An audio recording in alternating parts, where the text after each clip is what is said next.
Welcome to episode 11 of Founders Only, and happy Chinese New Year. It's our very first episode for Founders Only in the year 2024. And it's not an accident that we will have the biggest dragon in town for the year of the dragon, because today we will be having back in the show. I've had him on the show before. His name is Dick Chiang of Dragonpay. He's the founder and CEO. And again, I've had the opportunity to interview him on Hustleshare before. And if you want to get context on how this company was built, I've had the opportunity to have Dick on the show pre-pandemic around 2019, 2020. And if you want to listen to the whole history of how Dragonpay was made, such an amazing episode, by the way, you can listen to it on Spotify or Apple Podcasts, wherever you listen to podcasts. It's going to be in the description box of this episode. But today, it's going to be very interesting because now we're going to be talking about what happened to Dragonpay after that moment that we've had them on the show pre-pandemic, because they've grown exponentially over the past few years, especially during the pandemic.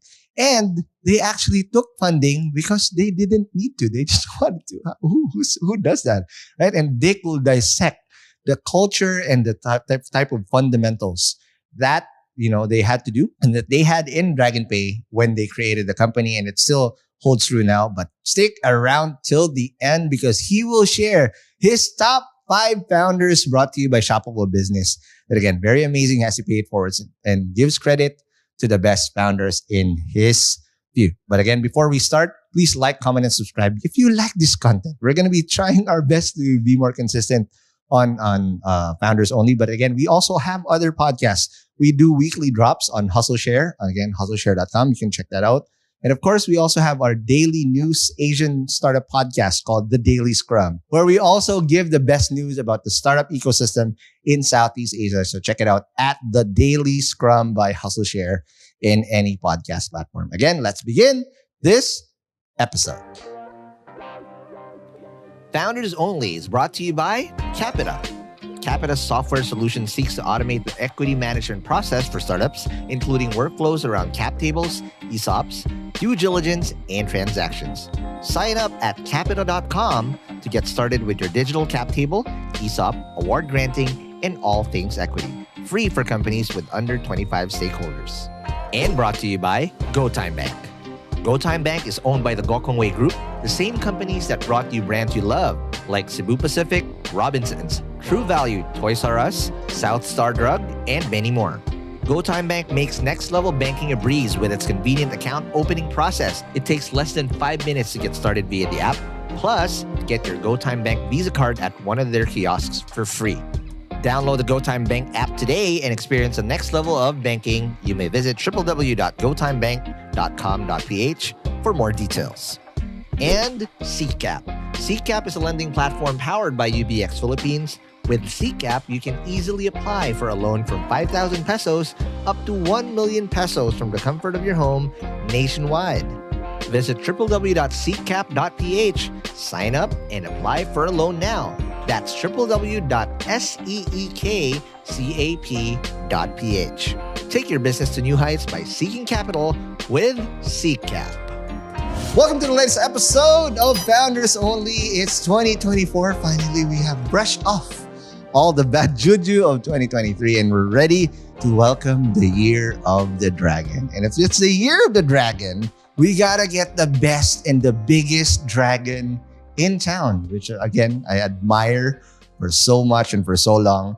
And just today, we're gonna be talking about longevity, right? In the startup ecosystem, there's a lot of ebbs and flows and a lot of grind, and most people fade out. Let's just call it what it is. 9 out of 10 startups fail.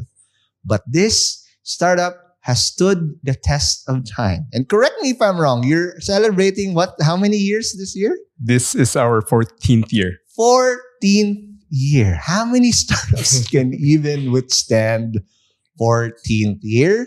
And again, let's welcome to the show the founder and CEO of Dragonpay, Mr. Dick Chiang. Hey, hi everyone. Hello to all the viewers. I'm psyched to be back here with the one and only Party Ronster. You knew my handle name. Okay, so again, thank you so much for being back on the show. It's so weird because, okay, first of all, this is special. this is our Chinese New Year happy episode. Oh. So happy Chinese New Year. Gong Hei Fat Choi. There you go. Kung hei pat choy. But the second thing is, again, I've been telling everybody about this since late last year, 2023. Like, this year is going to be my year. It's the year of the dragon. Again, pun intended. It's Dragonpay. That's also our sponsor for our anniversary season. But it's also our 5th year, right? We're turning 5 years in a couple of weeks. Yeah, congratulations. It's been a long time. There's been a lot of talking. I haven't stopped since. And I think this is going to be my long term. But what I want to find out, I mean, it's been a long time since I've had you on the show. I've had you pre-pandemic. Still remember it. We were doing it in our very first studio in We Remote. But how has it been for Dragonpay pre-pandemic and during the pandemic? That's where I'm very, very curious of how you guys weathered that storm. Yeah, it has been quite some time since the pre-pandemic days. Yeah. I think last time we talked must have been like 2019 or maybe earlier than that. Probably a few months after DigiBeast in Cebu. Okay.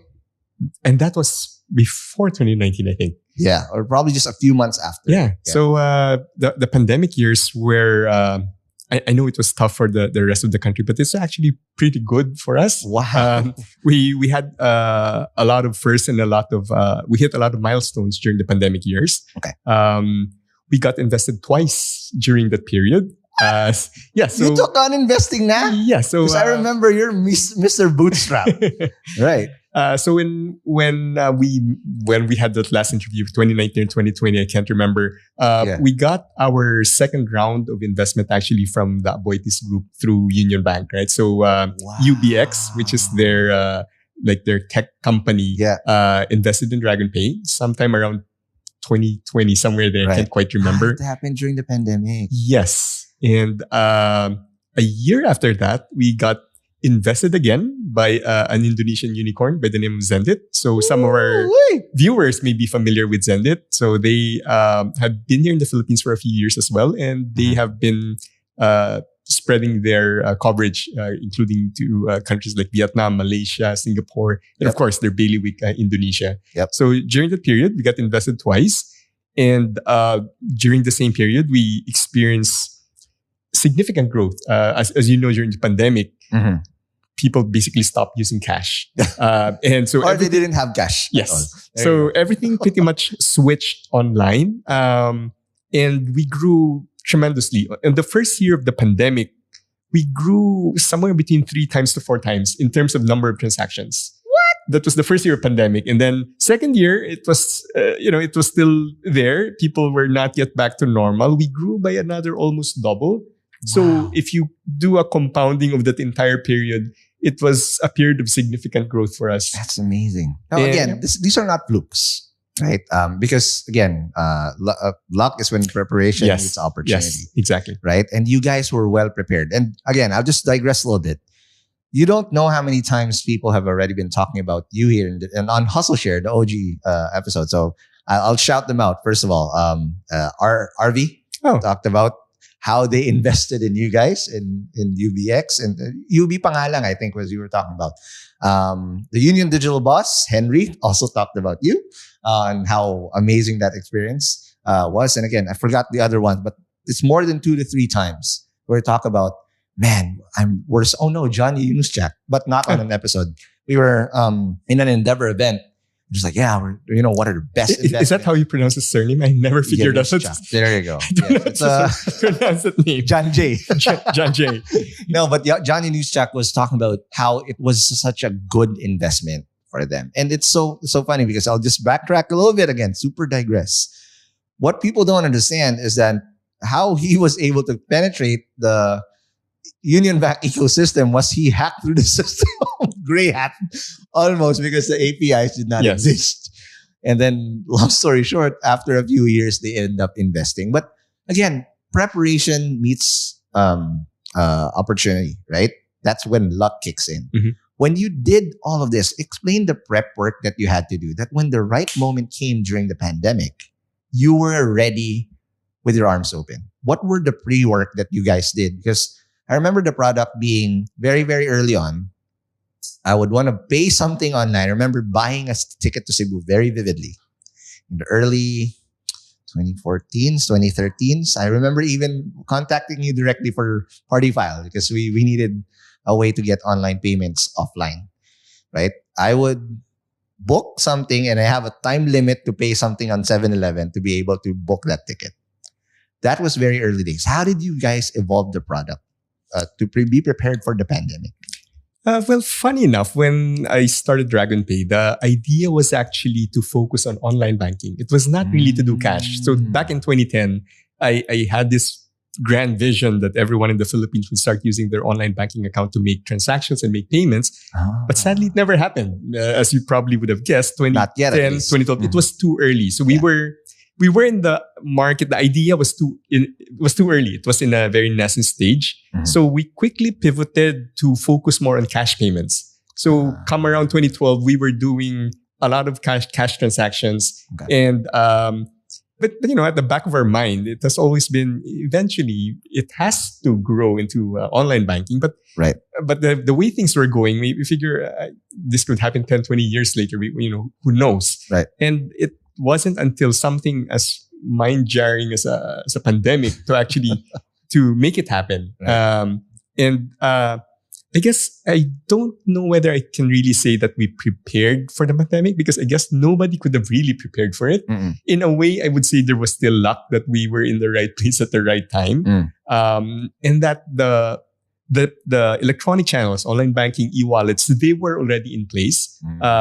So when it did happen, everything just switched over. So, and I always tell people during conferences that before the pandemic, 70% of the transactions was cash, and only 30% was online banking or e-wallets. Right. And then post-pandemic, it's the exact reverse.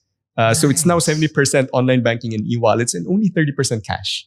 Okay, it's that intense because even me, I've been to the States, 5-6 times, and I don't even carry cash anymore. They're a credit card company, but I don't have. If you look at my wallet, if you steal my wallet, there's no cash there. I'm sorry. I only keep cash because of parking on certain annoying parking slots that don't even have GCash or whatnot. So that pivotal thing really is again the where the tide turned. But again, it's not a fluke. It's not just luck. Come on, stop being that humble. I will dig deep into this because a couple of things for sure happened. Product wise, can we just do a deep dive? You said the wallet's already there, blah, blah, blah. How did you prepare those stacks to come in when you see that it hasn't even turned yet, but you knew that those were the things to build? When I started integrating with GCash, for example, during the very early days, there was no wallet the way we understand it today. There was no mobile app. It was actually running through USSD. So you can use a feature phone. You dial something like star 143 or something, and then it's a text-based USSD system. What? So we naabutan pa namin those early days. But still, we went ahead, we forged ahead, and we just started integrating them, and hoping that one day in the future, it would actually be put in use. And lo and behold, it did. But we were not prepared for the volume of transactions. So during the pandemic, when there's the double date sales, the 7/7/8/8/9/9, right? Our system was crashing every midnight. Oh my God. Every time Shopee does a double date sale. Steve C, this is your fault. Okay. Lazada, Carlos, this is your fault. Ray Alimorong, this is your fault. This was pre-Steve C days. Oh, wow. Yes, this is pre-Steve C days. So Pre pa lang. Pre pa.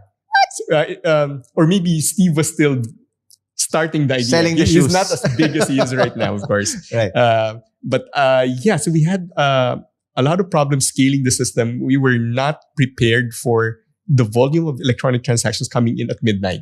And as you would guess, during the cash days, you were talking about the journey, right? Of how to buy something. You go online, you get a reference number, and you have a few hours to complete the payment offline. It's always a race, by the way. Right. Get out. I need to get the ticket and I'm running out of time. But the case is not the same when it comes to double date sales because we're talking, because it's midnight, right? So you only have like an hour during that midnight window to complete the payment. So everybody just switch over to either online banking or e-wallets. And of course, GCash was the big winner during this time, right? It became the 900-pound gorilla in the room. Yep. So we weren't prepared to get the kind of transactions which would request and complete within that very short span of time. So it required a lot of hacking engineering work, and kudos to our developer team for eventually solving that problem. Right. But it took several months. We couldn't get it right. And this is pre-pandemic. The volume wasn't... This was during pandemic. During the pandemic, yes. Oh, wow. So now you were able to then pivot and really prepare the ecosystem, the back end for volume. And it kept doubling down and tripling down every single year, every single month, right? But you mentioned the team, and that's the most important thing, right? Pandemic, again, a lot of the best leaders got tested because there's no playbook on how to lead during a pandemic. You don't even know how to cope with that as a personal, as a guy, right? As a person, as a founder. How did you prepare the team to keep trudging on? Because again, you were one of the few lucky ones that were in the right place in the right time. But the stress that you're putting your team to is that you're now remote. You know, I know you're an office type of guy, right? You like doing your office in Marikina or in the East, right? That's your jam. But now it's different. You can't see them eye to eye. How did that adjust, and how did you rally the team to cater to all these big milestones you need to hit, despite being in an uncharted territory? You're absolutely right. No, we are very traditional, very conservative. For us, the whole work from home concept was very, very alien. And when the pandemic hit, the first thing that entered my mind at least, was we might have to do layoffs or temporary closure of business, or reducing work, because it was so uncertain. Nobody knew what was going to happen.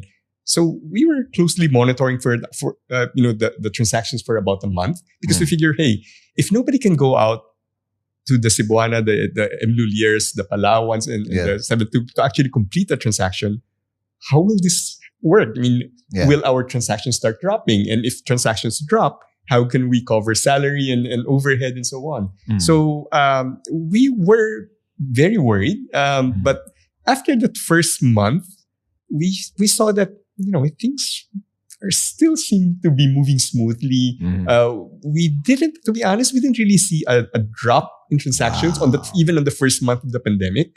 That was before it started shooting up. We said, okay, let's give this a try. We let people bring home their laptops, work from home, provide them with prepaid, those Wi-Fi devices. And luckily, it just worked. It worked. We were very concerned over the fact that we are dealing with financial data, and yet we have to give people access to it remotely outside of the office. So, all the concerns of data and privacy and security and all that. But thankfully, everything worked out fine. Again, you guys figure it out before we even have. Because again, culture-wise, if you didn't have that strong company culture, the key thing that held that together was trust. Right. So again, it's weird that you're going to have to do it remotely. So I'm an office guy too, right? Like now I don't want to go back to the office. I live in the South. It's like the traffic going here. My God, it's not even worth it. Right. Like I enjoy going once or twice a week per se, but the daily grind, I don't want to do it anymore. Yeah. I like my couch. Okay. And I like to just I don't have to like prepare. Wake up later than usual and just go to the grind and then done. I'm good, right? But you guys did that. Now, last question before we take our first break. So you had the team down pat, you had the product down pat. But as a founder, I want to just go through this pandemic era, because again, we'll talk about why you asked for why you finally took on the investment down the road. But how did you cope as a leader? Because you went through a difficult path or time also during the pandemic. How was that for you as a founder? I think the major difference during the pandemic period was really more on the people management part. The fact that you can't really see them face to face and work with them, and making sure everyone is okay, everyone is still in sync. And to that, I really have to give credit to my co-founder, who is my wife. There you go. Because Ma'am Colleen, what's that? I'm not the HR person. I'm not the guy with the soft skills. So it was really, I think, more of my wife, my co-founder Colleen, who was really keeping things together, especially during the pandemic. Now, what did you see her do? Because at the end of the day, again, this is you still have to do taking actually double effort to take care of the people, right? What's still not running the show to the ground, because of course it's hard. You have to look at your runway and whatnot, and you now have to adapt to different ways to talk to people while being remote for a good chunk of that pandemic, and still be at risk if you're going to be face to face. What were those things that you saw her do? You have to give the people more independence, right? So because they're working from home, you're giving them more leeway to do things. But at the same time, I saw that she was also putting things in rein, making sure that people are not slacking, that, as you mentioned, you're just lying down on the couch, or although I'm sure you're working, right, Noreen? So making sure that people have enough freedom and giving them responsibility to basically to act responsibly, given that freedom. But at the same time, making sure that they're doing what they are supposed to do. And that is very difficult to do, especially if you don't see each other. It's very hard to monitor their performance, and making sure that the team camaraderie is still there, that people are not just going out on their own and being a lone ranger. Right. Or just playing too much ML or whatever they're playing online. All right. Now, again, let's take our first break. And when we come back, we will talk about why Dragonpay finally went from bootstrap galore to finally letting them in. The investors and whatnot. And again, what did that unlock? And how was it like taking on investment? And how did they eventually evolve and, again, use those resources to propel Dragonpay into the year of the dragon? It's going to be killing. And again, just flexing. They were the 2023 FinTech of the year last year. So they must have been doing something right. Well, let's talk about that more after the break. Hey hustlers, are you tired of bank transfer fees and low interest rates on your savings? Say hello to GoTime Bank. GoTime Bank offers interest rates 50x higher than traditional banks.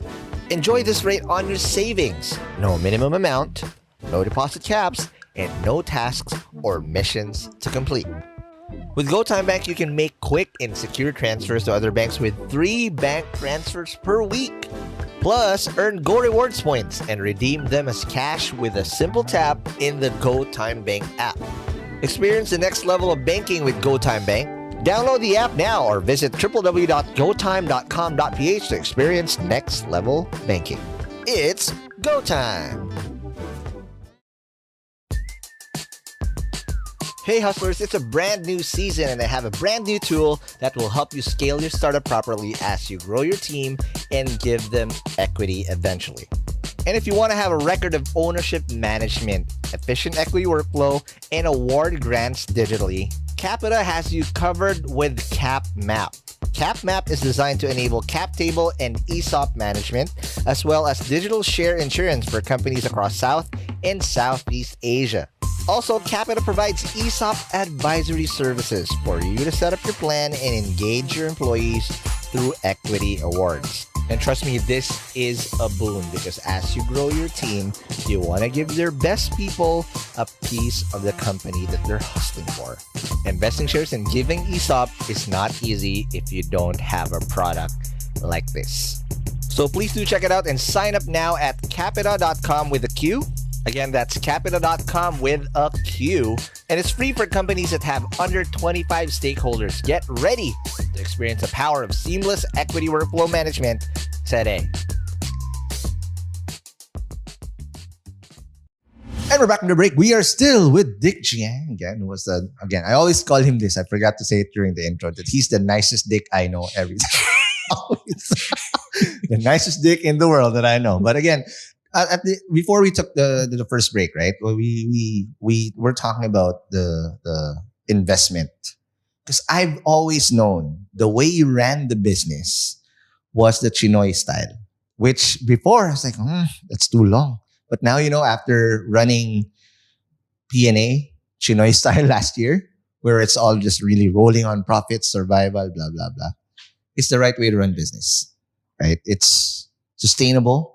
And that's why you're celebrating your 14th year, right? Because you're not chasing tail. You're not after the grow. You're doing it fundamentally sound, right? But that's what I want to know. For you to let people in, and you guys are very protective of that equity, I know. first thing I wanted to know is what triggered you to finally take on investment? Okay, so we actually took in our first investor back as early as 2014. It was through a Japanese VC fund, GMO Payment Gateway Fund. Back in 2014, when they came knocking at our door, you're correct that since 2010 we were basically bootstrapped and we were doing the very conservative, very traditional, very organic kind of growth. Yep. We've never had a month where we were losing money. So every month was profitable. How many startups can say that? Okay, can you even imagine that? We're all burning out of time. Okay. So when the Japanese investors came knocking at our door, we actually did not really need the money. But I ask around other founders, what do you think? Why should I get an investor and be now beholden to someone else, right? Yeah. I have to be accountable for their money and all that. So I think I got a couple of good advices from industry friends, and some of them said that the value of your startup only becomes real if somebody is actually willing to put that money. Because you can always say, hey, I'm a unicorn already, or I'm worth 100 million pesos. But until somebody actually puts his money and validates it, it's totally fictitious, right? It's only in your mind. Yeah. So for you to know how much you're really worth, somebody has to bring money in. Yeah. And also during the early days, one of the challenges of being a payment gateway, and we were one of the very few early ones, was really how do you convince the big ones, the big merchants like the conglomerates, that you are legit and that you won't run away with their money? Yeah. Because that is something I would go to a big company presentation and some wise ass would just ask, how do we know that you're not going to run away with your money? So I figure, okay, if I bring in a big VC, and GMO is a publicly traded company in Japan, Tokyo Stock Exchange, I figure it lends some credibility, right? Yeah. So I can say, hey, our investor is a company which is publicly traded in Japan. Right. And because they're a VC, it follows that somebody must have done due diligence on you and that they must have determined that you're a legit player. And then they're international pa. Yes. Right? Yeah. So it lowers that barrier of concern that merchants would have that this guy would run away with their money. Because at least they know that somebody actually went through their books, make sure their licenses are legit, their registrations is correct, their books, their accounting books are correct. Mm-hmm. So we took all of those factors into consideration and we took on that initial investment. It was a small investment, but again, we were not in it for the money. The effect of that, yes, the legitimacy that you got. Right. Exactly. That, which is exactly what we were looking for back in 2014. But when UBX, through our friends RV, Henry, came on board much and later. John Yanuschan. And John J. I just said John J. I cannot pronounce his surname. I guess that one was, the reason was slightly different. Again, we were... Because you hacked them? No. Good hacker, I'll pay you bounty. There you go. Just kidding. We were actually working with Union Bank on various projects as early as like 2012, I think. So they talked about it in their episodes. Yeah, so we've been working with the bank for quite a long time. And one day RV sent me a message and goes, what do you think? Are you open to the idea of the bank possibly investing in you? So again, at that point in time, wasn't about the cash. I mean, it didn't need the cash, but I figure, okay, this makes me even more legitimate. Now I'm now backed by a real bank. Yep. The most progressive of them all. Yes. And the one that is most open to fintech, right? Correct. So I thought it was a perfect fit. And it did result to some interesting projects. Like, for example, during the pandemic, Union Bank was one of those 5 or 6 banks, I think, which was awarded by the DSWD the contract to disburse the ayuda, the social amelioration program, right? I remember. Yeah, so they were one of the big ones, and they subcontracted the disbursement of the ayudas for cash pickup through us. Because they're we're basically they are our parent company in a way. So we work with our other cash channel partners to help disperse that money. So it's amazing. Yeah, so that relationship actually led to some very profitable businesses for us, which is good. All right, now I'll deep dive on that one because again, this is a telltale story of nurturing a great relationship, which doubles down. It's like having a really nice long-term relationship until it ends up in marriage, which is that. But give me tips and what you did right to nurture that relationship well. Because a lot of people would say, okay, let me integrate with X bank or X platform and whatnot. But what they drop the ball on is that value exchange, that constant value exchange that it literally entrenches you deeper and deeper to the point that, hey, I'm ready to put an investment. And they told me that wasn't normal. They weren't really investing heavily yet because UBX was very new at that point, right? And they like building it in-house because that's a venture studio type of approach. But for them to even get to that, what were the things that you were doing to nurture that relationship? Because this is a telltale sign of startups, if they're collaborating now, if you really just do it well, especially it's a bigger fish, bigger entity, that might be the end game, or that might be a possibility in the future. What did you do to nurture that relationship? Well, it was that relationship really started with the RV actually. So back in the earlier Did you play days. golf in Santa Catalina? No, I don't play golf. Okay. Same. But RV back then, he was, I think, the AVP for business dev. And their department... Santa Elena pala. Sorry. There you go.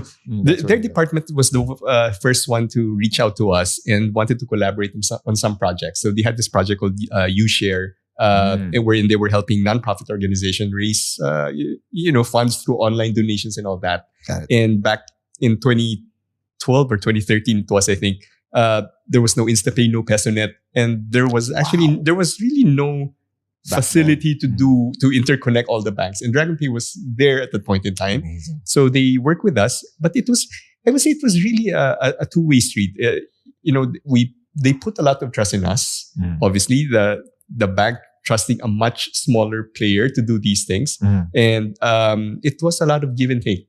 And then when they launched their Eureka trade shows, we started from Baguio, brought it down to Davao, to Cebu and Manila. They also brought us with them. Wow. So, I think it was really fate, maybe. It was eventually going to happen. And then, so when RV dropped that message one day that, hey, what do you think about it? The first thing that entered my mind was more of, how do I convince my partners, like the Japanese investors, to why we would want to have a union back with us? Wow. Okay. It wasn't really so much of should I do it or not, but it's more of how do I convince everyone else that this is going to be a good deal? Because now, again, you have to also get them to buy in. Yes. Because they're part of your company. But what I'm also interested in, because what people always forget is that it's not just all pen and paper. It's not just all integration in tech. The thing that binds these things together are relationships that you build. I want to know, how did you nurture those relationships with RV, with Henry, and the other guys through time, right? Because these are what makes repeat business happen. You said it's a two-way street. I'm pretty sure they also have feedback on how they nurture that because they value you. They're not going to bring you along if they didn't see value in that. But from your point, especially as a startup, we're always the small fish trying to work with the giant, the 800-pound gorilla. What are those things that you had to do? Because these are the things that a lot of founders would want to know. Because eventually you saw the end of it where, okay, it became a really beautiful thing and very fruitful for you. What were those things that you nurtured relationship-wise?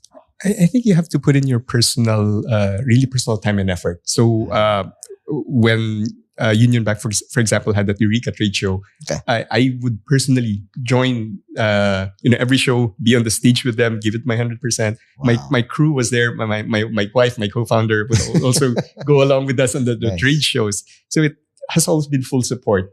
And when Union Bank would have a major client that they would want to onboard, they would ask, hey, can you go along with their salespeople? Make sure I go along. Wow. To show really our commitment to it as well. So I guess it wouldn't be proper if I were to just send a salesperson or account manager to look after it. So show up. Yes. Literally. And show up and put up. Like you Yes. gotta hustle it out. And that always says. And as a founder, that's something that you need to be ready for. It doesn't matter how far along you are in the startup. Like right now, you had just asked me literally before we started this episode, like, hey, how was your trip to the US? Like people always like, hey, Ron goes to the US every time. Like, dude, you have no idea how hard it is To watch I'm the manning NDA. a booth. No, I did that last year because that was my 13th month. that I used. Like, all right, perfect timing. I get It was what? worth it to see Chauncey Billups, right? Yes, finally. So there, it's now etched in my room, in our room with me, in a nice glass wall. But the hustle that you have to put in as a founder, right, never stops. You need to always be ready to do 0 to 1 stuff. Like, I gotta man a booth. I gotta carry this shit. Be, Jabbar and very exhausted if you need it. Because that's the only also way to get more people to trust you. Because you always have to remember as a founder, right? There's always going to be a new client, a new big fish that you need to impress. And if you're no longer ready to do 0 to 1 stuff, just because you've done it before and because you have a team, how can you also show the team that this is how it's done? Yes. Interesting thing that you should mention about trade shows and being out there. So I do enjoy doing the trade show circuit. So Singapore FinTech Festival, always. Yes. So last November we had 3 FinTech festivals that we attended. There's one in Hong Kong, followed by Singapore and in Philippines, and I was there with the team. So I guess it's in one way you're correct that you have to be there in a way to inspire the team, see your commitment into it. But it's also a double-edged sword. And I've always wondered about this at the back of my mind. Right. If a delegate or somebody who's participating in the trade show and they pass by your booth and they get to talk to you and they talk to the founder, the CEO, I've always wondered whether is that a good thing or a bad thing? Because the back of my mind, would this guy be thinking that this must be a very small company for the founder CEO himself to be selling at the booth? Right. So should I project a more professional or give an impression that we're so big that I just have my people there and not me? So I'm not really sure what is the correct answer to that. I have a take on that. There's multiple phases. The first phase that I remember, if you're so new that you're just literally putting your name out there, of course you have to do double effort. Because you're putting your name out there. You're a no-name, brand new to the game.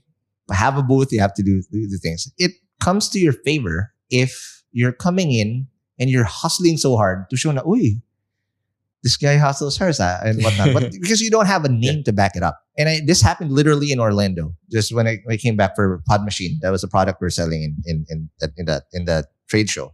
First year is like, I'm just like a loud guy. I'm literally overcompensating to introduce us to ourselves. But this year was different because now we have a name.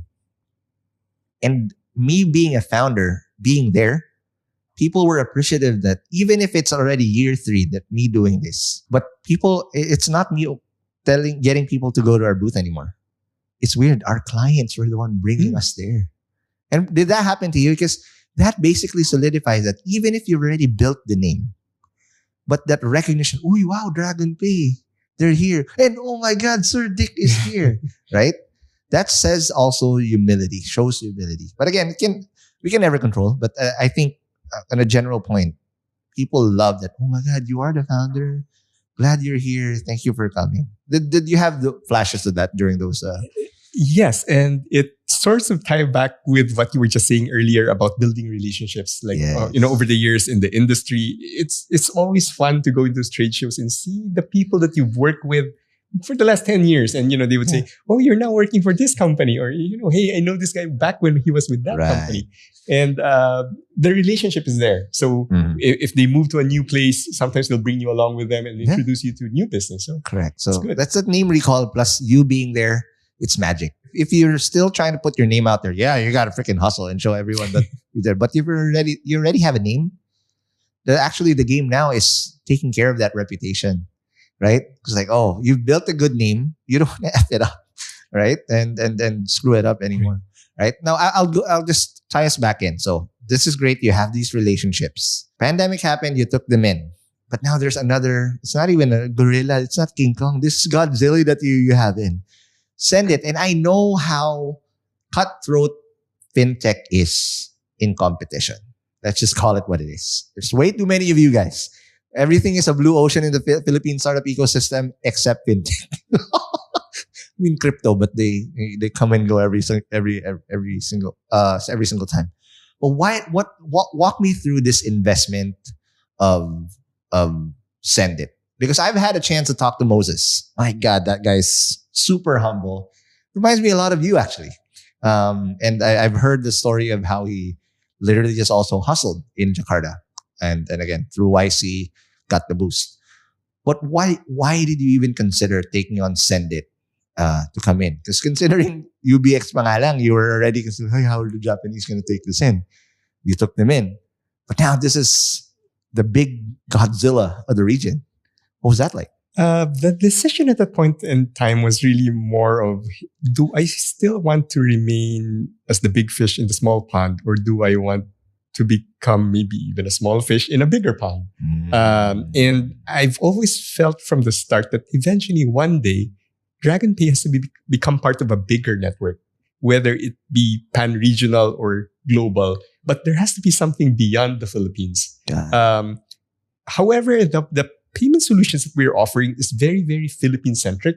Okay. And, people have asked me in the past, hey, why don't you guys go into countries like Sri Lanka or somewhere that you think would, like Bangladesh, where you feel that the demographics might be similar to the Philippines. And I've always felt that payments is very tied to socio-cultural, geographic influences in the environment, that you cannot just transplant it to somewhere else and expect it to work. So I've always felt that Dragonpay is very Philippine-centric. However, we would want to have that linkage on a more regional or global basis. And being part of a much bigger network made the most sense to me. And I felt that is the end goal, that eventually we will become part of a bigger family. So when Zenith came knocking at the door, we saw the opportunity. We saw the potential synergies. Okay.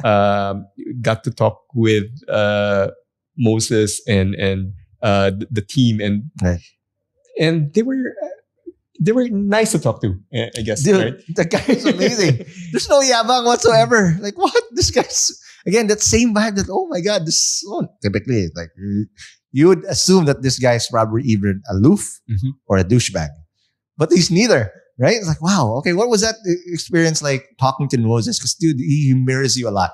During the earlier days, I actually got to talk more with their COO instead of Moses, Tessa. So Moses was focused more, for things within the company, where it was Tessa, the CEO, who was handling investments but he told me that he frequently goes here. Yes, Moses, right? Yes, but I to be honest, I didn't get to meet him in person until after the pandemic. Wow. So it was after the investment. So the whole thing happened, the negotiation, the money coming in without any face-to-face meeting.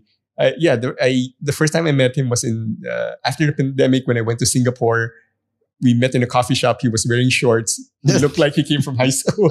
I swear. So, that is amazing. But okay, now you have this thing. And is it right to assume that when you took on the money, you're also in that position again when you didn't need the money? Yes. Okay. I don't know any startup like that. We didn't need the money. But at that point in time, the things that we were considering were, how do we get bigger than this? And again, it has to be with someone who has regional ambitions or global ambitions. And the regulatory landscape has also significantly changed over the years. How? The BSP, the AML, the National Privacy Commission, the SEC, complying to all the regulations has become a lot stricter than during the early Wild Wild West days of fintech. And to be able to just keep track of everything, it was, for me, okay, we have to start hiring lawyers now and legal counsels and compliance officers. And it was like, it's not something that I really want to do. Got it. And we saw that, hey, there's a big company, there's this big company who has like a global structure with already these things in place. And we felt that, to take us to that next phase of growth, it made a lot of sense to work with them.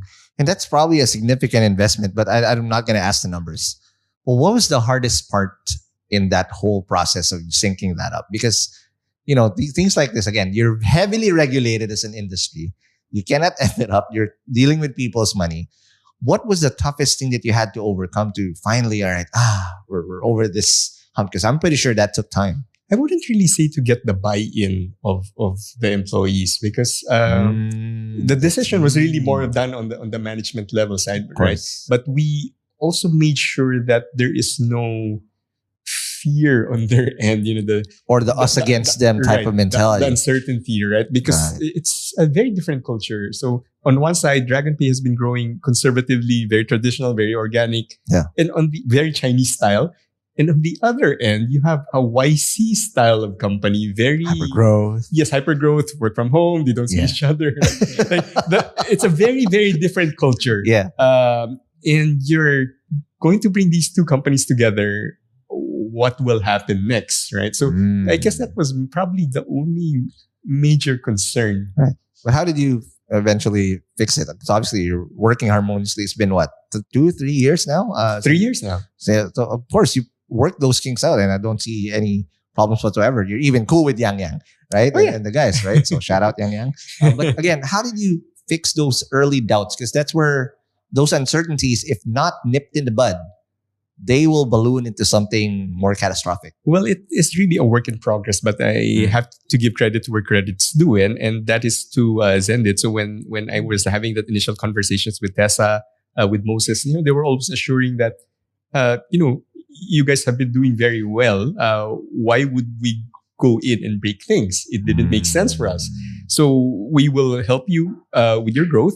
We will support what you need to do. But if you think that, that this is not going to work, or whether we're going to bring in something that will break, by all means, you have to tell us. You have to, put the brakes. So they've always given us that assurance that anytime that you guys feel uncomfortable at something, just push back.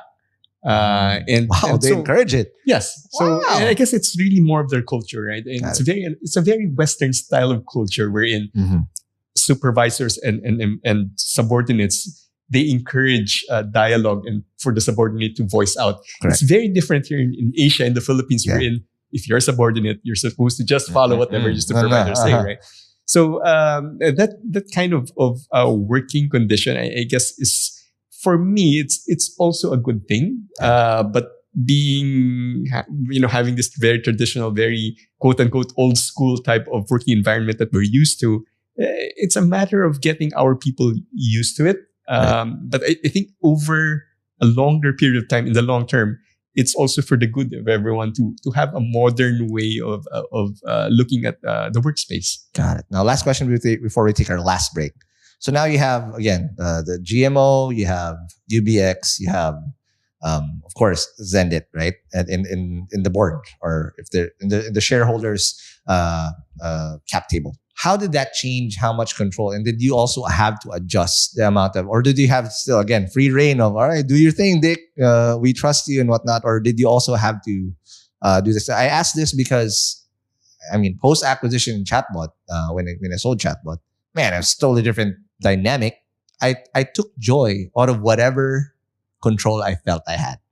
Running day-to-day ops. I knew there's going to be someone upstream I had to get permission from, like getting tissue paper. I have to get approval for that now. Where before, like, go to SNR, get a couple of rolls of tissue paper. I don't even have to worry about these things.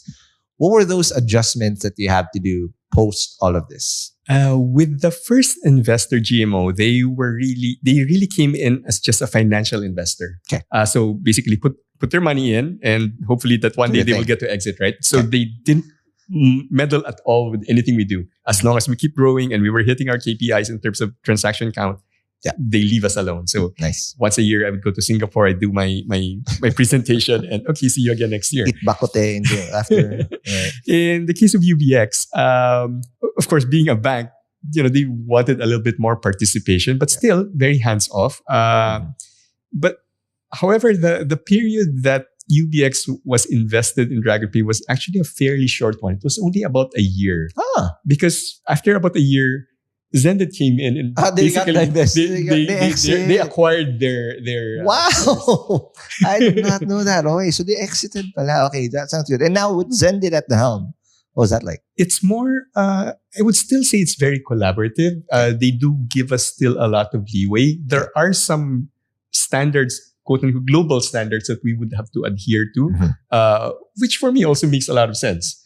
They've put in a lot more controls than we had back then, which again probably is necessary, as you were saying. Yeah. I mean, what's stopping your EA or your admin staff to just keep on buying toilet papers without you knowing? Right. So they have put things in place, and with all of these regulatory compliance things that we now have to adhere to, I would say they have put the proper structures in place to make sure that we continue growing. Got it. All right. Sounds good. Now let's take our last break, and when we come back, we will now talk about the fundamentals of how to create a fundamentally sound startup that doesn't need money. Okay. Because there's only there's only one person that I can ask and actually how he did it, and that's Dick. Right. But let's talk about that more after the break.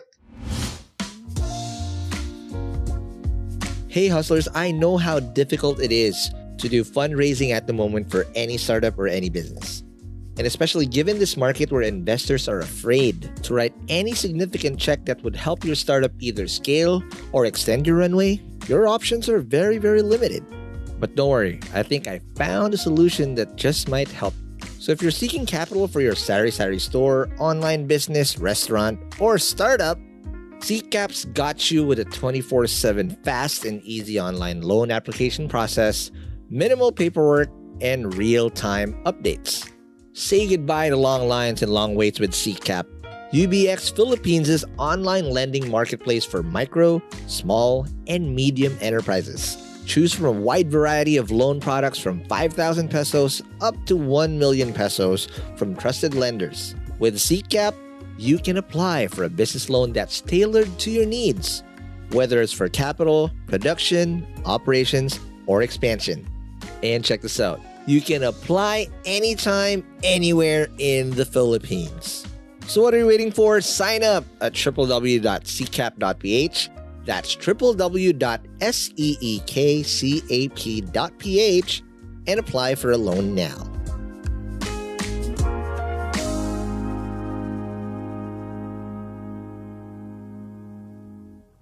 And we're back in the break. We are still with Dick Chiang of Dragonpay, and told us an amazing journey of why he took funding again. Super duper amazing. He's taking funding because he doesn't need it. He just wants us to be like, all right, we need to be part of this big thing. Because you're the only startup that I know. I've talked to hundreds and hundreds and hundreds of startups. Okay, mind you. It's probably, no, even Steve Z needed money at one point. Even Steve, and he's running that like a profitable business. And it has been. Create a whole ecosystem at that. But at one point or several times, he needed money to expand. Like needed it. You didn't need it. It's amazing. I've never heard of that. And that's what I want to find out. Because again, let's talk about the ecosystem. There's a funding winter. We don't know when it's going to end. Right? It's a long night, right? Of the startup ecosystem where funding just is very few and far between. Now, just like us in P&A, we were forced to become like a podcast BPO. So that's where the money is. That's where the monthly recurring is. Did I like it? No, it hurt a lot. It's not what I envisioned it to be at the start. But I had to do what I had to do. But fundamentally, we're better. Our profit margins are better. Unit echo is better. But again, I had to learn that the hard way while pivoting midway, not from the essence. And it's so hard because now it's like creating or changing your core, understanding the business. It's creating a totally different business within another business. Not everybody makes it out. We're lucky we got to. But we still have an uptick. I'll reveal soon. But yeah, we're building on some other stuff as we went along. But the lessons were hard because the fundamentals were different. I'm a startup guy, Dick. I'm a grow guy. But when you give me money, I know I'll shoot that to the moon and you'll see the results. But for you, 14 years is not a fluke. Because most startups don't even make it past year 3. If they make it past year 3, that's a big ass milestone, right? What were the fundamentals of how you ran the business from day 0 or day 1 that you still carry on today? Again, like Chinoy style of running a business. What is that? For those people that are now forced with that reality that, oh my God, I don't have runway. I have to be very frugal with my money and use it the proper way and still achieve growth monumentally. but what were those fundamentals so that people can learn from you and how you did it for 14 years? I think one of the most fundamental metric for any business, really, at the end of the day, is the bottom line, which is the net profit. And that is something that we have always focused on. It has always been, that's the metric that matters. Yes, revenue minus expenses. You have to be positive at the end. So for me, I'm not the grow revenue at all costs, regardless of whether you're earning or not. Which unfortunately is a lot of e-commerce companies work that way. Yeah. VCs put in a lot of money so that they can grow. GMV. Yes, exactly. Okay. You don't have to earn until like somewhere down the line. So it's so hard to pivot when you're too big na, honestly. Well, when that happens, then you start doing cost reduction, and you know so what that hard. means, right? So I had to do that. So for us, it has always been from day one, make sure you're net profitable. By how much? Is there a number that you always try to hit? No. Or break even is okay lang? Or what's that? Our first month, we made around 10,000 pesos, and it was ecstatic. Wow. Because for me, at that time, it was a side project. So I was still working full-time with another company, and this was my side hustle. And my side hustle was bringing in like 10,000 pesos a month. And wow, it's huge. Right. And it has just kept growing every month since then, making sure that, again, the revenue will always outpace our expenses. And you did not take salary? For the first year, I did not. Wow. But then again, maybe I was lucky because I mentioned it was a side hustle. Correct. So I was working somewhere else. So I was getting a full-time salary from another employer. Right. It's much harder to do, I guess, if this was your only source of income. And you went all in. Yes. Mm-hmm. Yeah. So that is always the risk. And I guess you have to make sure that you pay yourself, cover your own personal expenses. Mm-hmm. So lessons to the startups out there, focus on net profit. Not focus on raising money from investors, because that seems to be where a lot of people are jaded, or they're thinking, okay, I'm going to have this startup and then I'm going to have this big investor and we're going to have a lot of money, and revenue and net profit seems to be an afterthought. It doesn't seem to be the end game. Yeah. But that is really what it is about. It's about, you were just saying a while ago, right? Your pod machine, you were doing it into a BPO kind of model. Yeah. It's ugly, but it pays the best. We're still alive. Exactly. And that is probably where the focus should be, right? Because that is the one which is really bringing in the money. And somewhere down the line, you'll grow big enough, and then that attracts the investors. And that's fundamentally, if you do it right from the start, you'll rid yourself, or you save yourself from a lot of pain. Because those pivots, as you pivot along the way, it's like, oh shit, we realized this is not going to be the model moving forward. Just imagine the type of hate, the type of distrust, the type of all the negative shit that's going to be coming through you if you did not go through that. As a founder, you can also save yourself from a lot of that, and also save your team from a lot of all these uncertainty at the same time, right? But I'll dig deeper, because in a financial statement, okay, I'm gonna go really deep on this, and we're not gonna flash shit out, but there are drivers to costs, or your OPEX, or your burn, if you want to be startup-esque on what you want to do. Costs to burn, that will be the main determinant of how much your net revenue or your profit would be, right? How do you make sure that you're growing your team incrementally? Because of course, correct me if I'm wrong, no employer would want to scrimp on their employee. In a best world, I would love to pay you what you're really worth if I had the money in my pocket, right? But our hands are tied. We can only do so much. We work for the best interest of the institution, even if you wanted to do it. And salaries are the main driver all the time. How do you make sure that those costs are held in check within your means only? And how do you increase them incrementally as you grow? Because there are months that they'll go, oh my God, we did well. And then boom, holy God. And then it fluctuates. Or have you never seen that? Oh, no. Or it was like a straight line? Yes. In our case, luckily, we did not have that roller coaster ride. Which I know is very, very stressful for a founder. You are rare. You are the real unicorn. Not even a real unicorn. You're a dragon talaga. So yeah, starting from 10,000 pesos a month, just kept slowly. There was no seasonality or any wild fluctuation. But to your point, you mentioned that salary would probably be the biggest expense. I guess it would depend on the line of business you're in. Like you mentioned a while ago, Steve C. And I don't know enough about his business to understand why he needed more money at one point in time. But if I were to guess, it's because his line of business is really dealing with physical items, right? He's moving physical items. So he would need some freaking hardware. Yes. Warehouse. He would need warehouse, huge inventory. So you need money to have inventory. Correct. But in the case of Dragonpay, we were providing a service. And whether we do 1,000 transactions in a month or 1,000,000 transactions in a month, our costs would roughly be the same.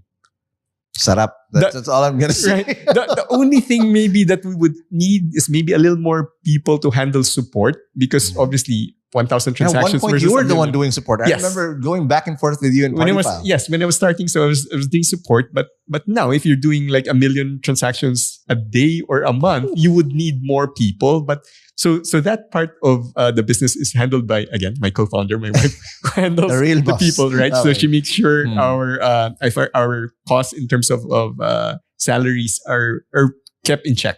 Okay. But I guess the other one that would tend to balloon costs are developers, especially if you're engaged in a type of business which are very geared toward high tech stuff. So you make sure that you have to pay for the talent, right?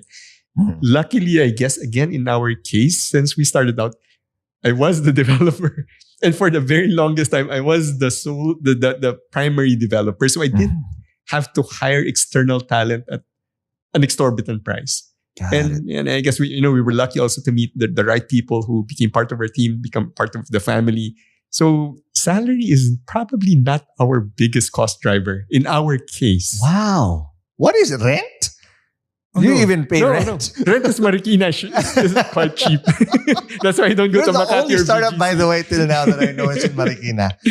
So now, okay, so if not salary, what was the timing of when you chose to hire new people as you grew your team? Because how big is your team now? We're only about 80.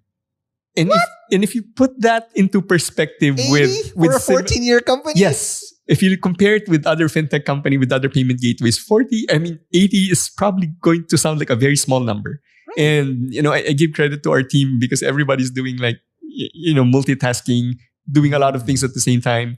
And my wife has managed to keep it very lean. So salary expenses has never really blown out of proportion. So if it's not a salary driver, because again, one thing that a lot of startups make mistake is when we get funding, let's go. Right. Hire more people. Hire people. All of a sudden, your burn is $1 million. Good luck. Right? So I think it's kind of a bit of a vicious cycle, because when the investor give you that much money, they expect you. Right. You're not supposed to keep that money. You're supposed to burn it like crazy. How did you guys do it if you didn't need the money and you didn't want to spend on salary? Where did you spend the money on from Send It, from all these guys? It was just basically sitting in our bank account. What? At one point in time, we actually spent on a celebrity endorser, right? Pre-investor days, I wouldn't have done something like that. I know. Yeah, we had Alex Gonzaga at one point. So it's still, I'm pretty sure a good chunk of it still exists there because you don't really need to spend it. But yeah, a lot of investors would give you hell for not spending. Or even trade show booths, right? Like, so Singapore Fintech Festival is like one of the most expensive one. It costs you an arm and a leg to get like a 9 square meter booth. So early days, I wouldn't spend on that. You would go there as an attendee. Right. And this is where the relationship comes in. So in the earlier days of SFF, Union Bank, was going gung-ho with fintech, and they would take like huge booths, huge pavilions. And for the first couple of years that we joined, we were under the Union Bank umbrella. So we were just one of the kiosks within their pavilion. And they usually had the dopest, the biggest one too. Okay. So that's where the relationship came in. Okay, I want to do a deep dive. So if salary is not the biggest driver, and you had a lot of people who are Swiss knives, I call the people that are startup ready Swiss knives, because you're not a one-trick pony. You have a lot of things that you can do. You can take on a lot of work at a fast pace, and you're really good at it. And you're not also, again, hopefully you don't come super expensive. But walk me through the type of employees that you also had to hire. Because if you kept your burn low and your headcount low at 80, at one point, the biggest size of P&A was 65. I was only 15 people short from you. But of course, I was burning shit ton of money than you. But I want to understand, what was that like in terms of people that you chose to hire? Because you need to get those down pat at the right price, at the right skill set, and also the right culture fit. What were the types of hires you built with Dragonpay? And again, if you're going to give advice to the founders listening here, what would be the method of finding these gems or diamonds in the rough before they become gems? Well, I guess when people take a look at resumes, the first things that you would really pay attention to is work experience, right? I mean, that's the logical thing to do. Where did they work last? What were they doing? Yeah. What school did they graduate from?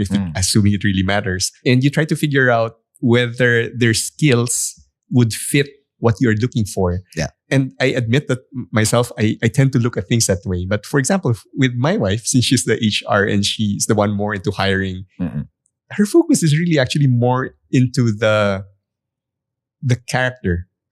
How do you find the right character? Or at least what was her method? I don't know. I think at some point, I Feng Shui? think it's women intuition.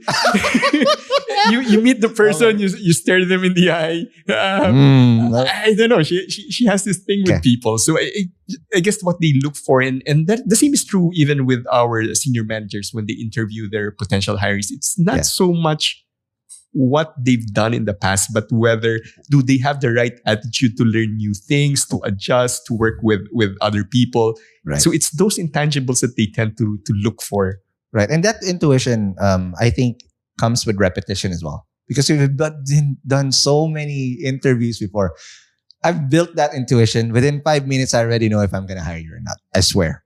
If you cannot get me in your first 5 minutes, because my standard length of an interview is an hour at least. If I shorten that to like 15, I was just being polite. Oh, but because you can already see patterns. It's pattern recognition at the end. You see that the people that are really killers that deserve to be in a startup, deserve to work with you, they have this certain pattern of, again, being fast learners. They can enunciate who they want, how they want to work with you, right? And also, again, even if they don't have experience, they can learn fast. And lastly, the last ace is they're not culture killers. That, okay, I usually throw in questions like, I just developed this before during the pandemic.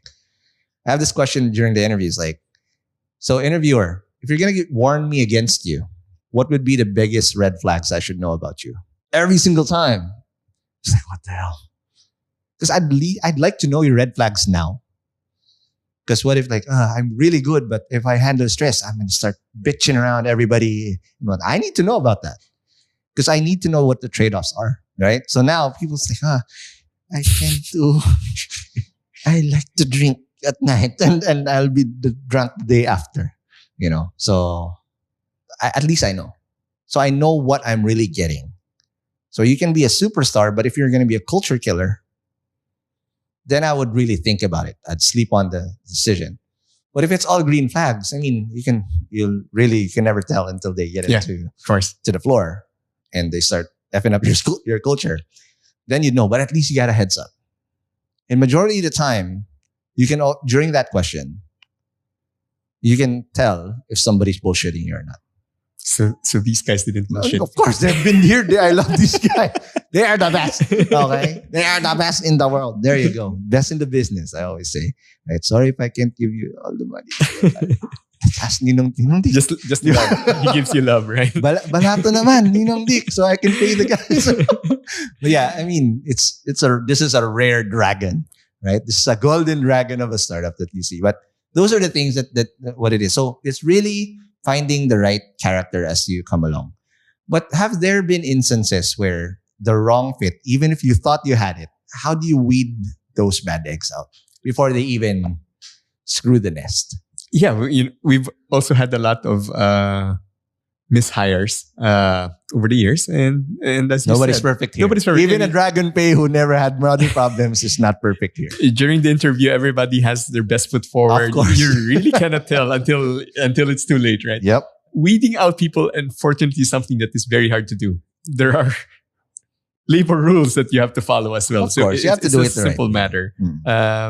But luckily, I think the team we have right now, it's a great one. In over the years, we we have our battle honed managers who are still with us, and so we're just trudging on. Luckily, we've gotten rid of those that didn't really work well in terms of making the company grow further. And they'll find their way out typically. Yes, yes, they realize eventually that their style is not working, and we also hope the best for them, that maybe there's a better fit for you in another company that suits your skill. It's never a thing. Maybe it's just the right timing sometimes, right? And again, I always tell the team that inevitably we're all gonna part ways anyway.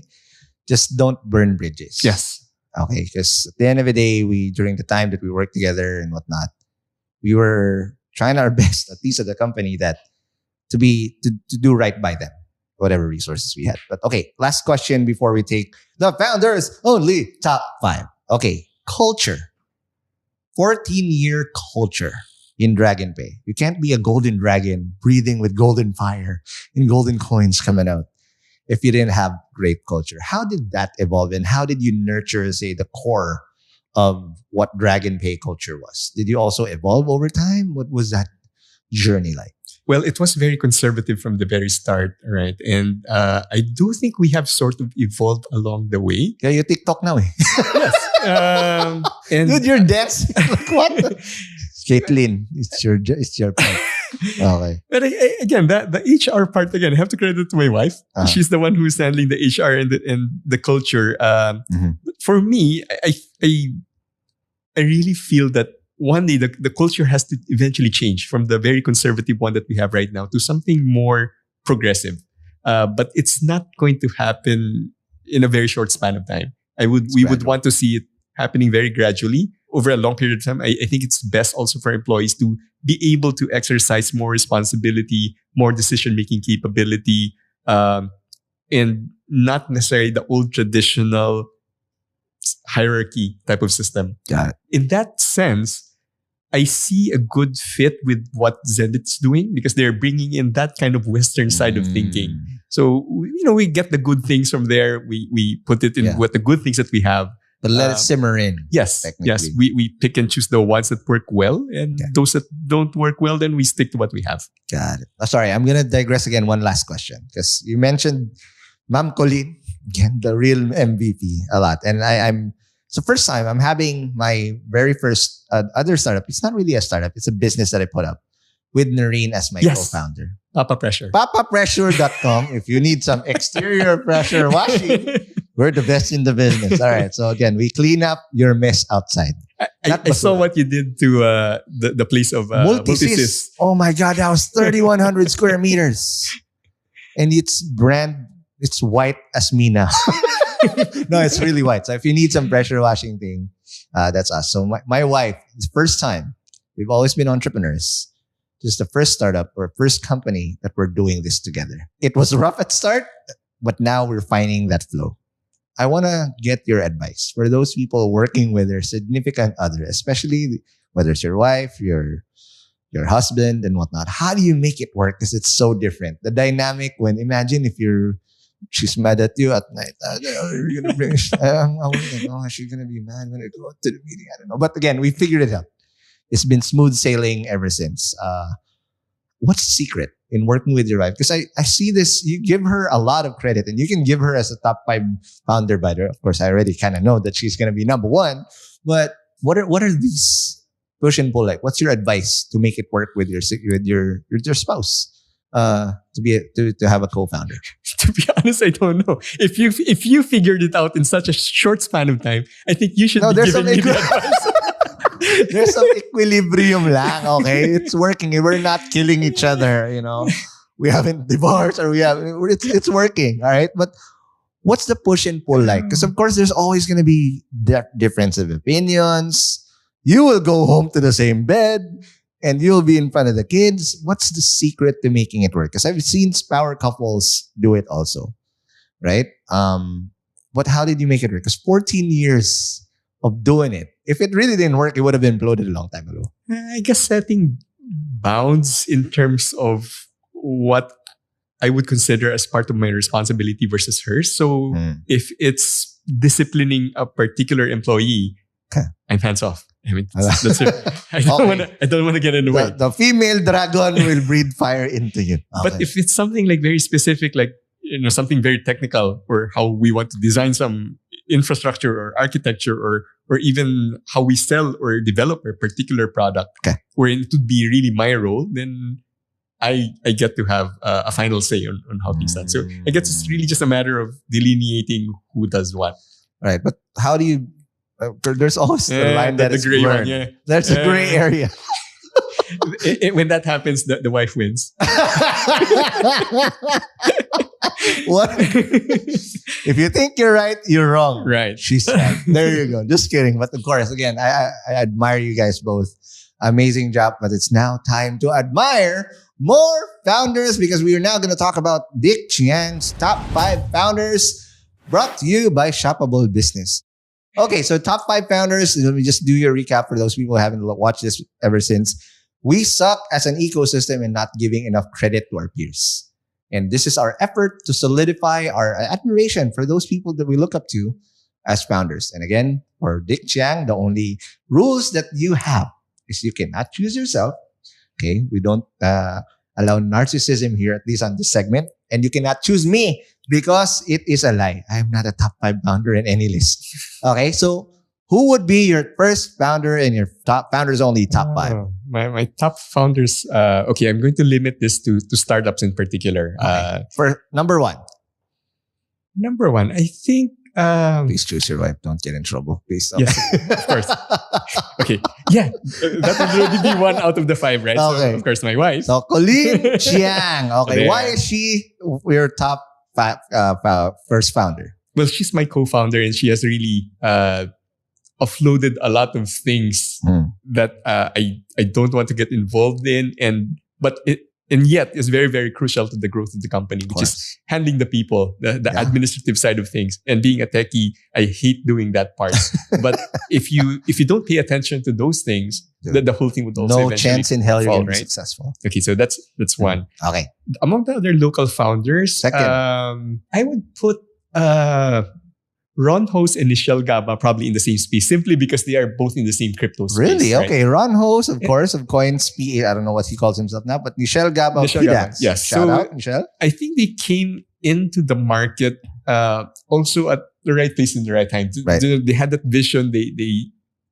They foresaw what will happen. I don't know if they expected it to get this big, but they're the game changers, at least as far as crypto is concerned. And the Philippines is very, very big in crypto, and it's really just Coins and PDAX right now that is really the top of the game. Especially Binance is out. Yep. now, right? So giving those guys credit.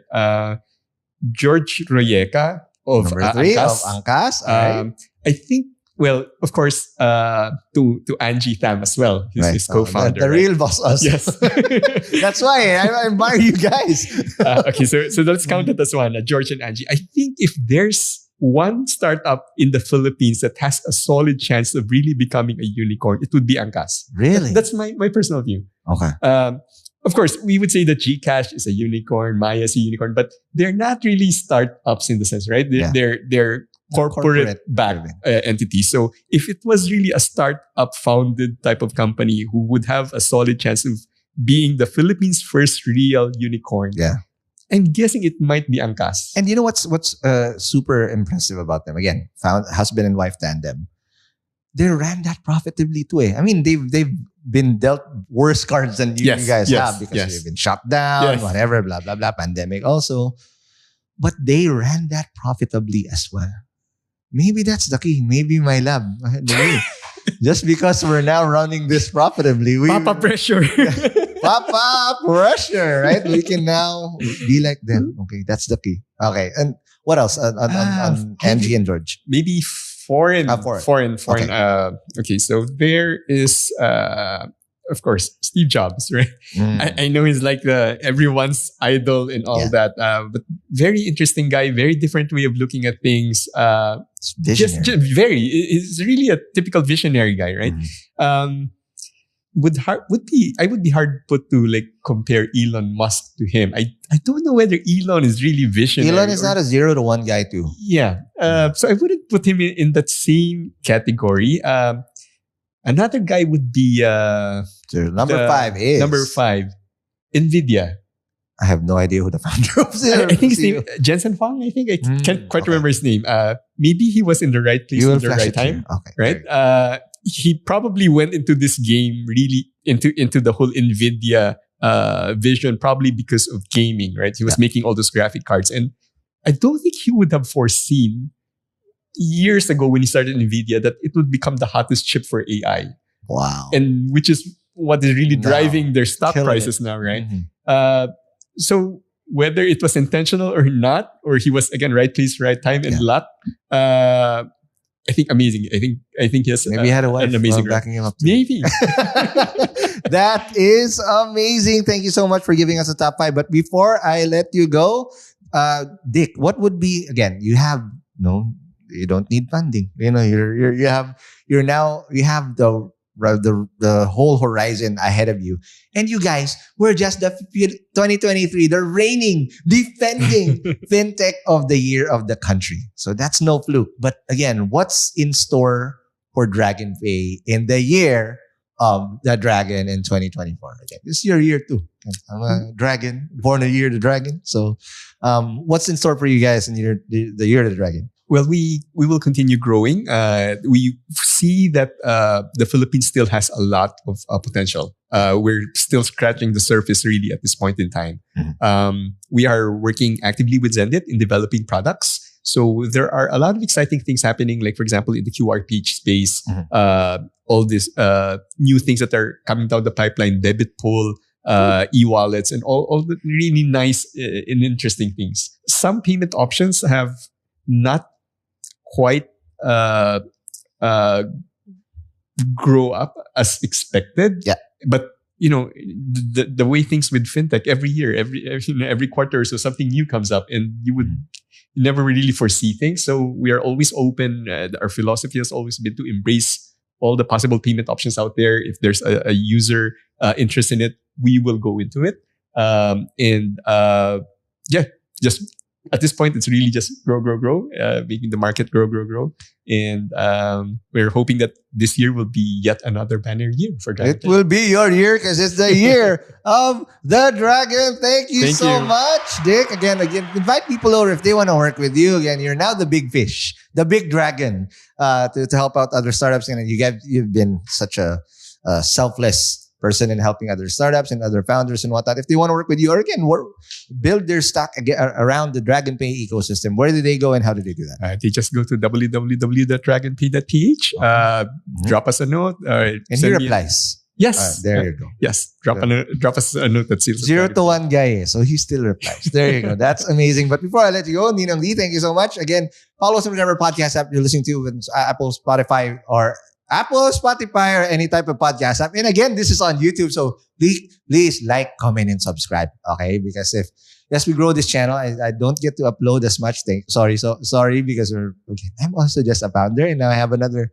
company to pressure wash as well. So I'm doing my best, but again, hopefully we get to churn out a lot of more founders only episodes just like this. But if you do like it, again, give us comments also on who you'd like to have on Founders Only and who you've had here before. But also, we already talked about Dick's Pass. So again, check it out. You can check it out on hustleshare.com. It's also going to be in the description box of this episode or the show notes on hustleshare.com. And if you want to support Hustleshare and doing content like this, please do subscribe at premium.hustleshare.com. Again, thank you so much, Dick. Thank you. And I'll see you guys in the next episode. Peace. Thank you so much for watching Hustleshare on YouTube. If you like this video, please don't forget to like, comment, and subscribe to this channel to get more content like this. And to get the full audio episodes of Hustleshare and Founders Only, subscribe to our podcasts at Spotify, Apple Podcasts, or wherever you get your podcasts.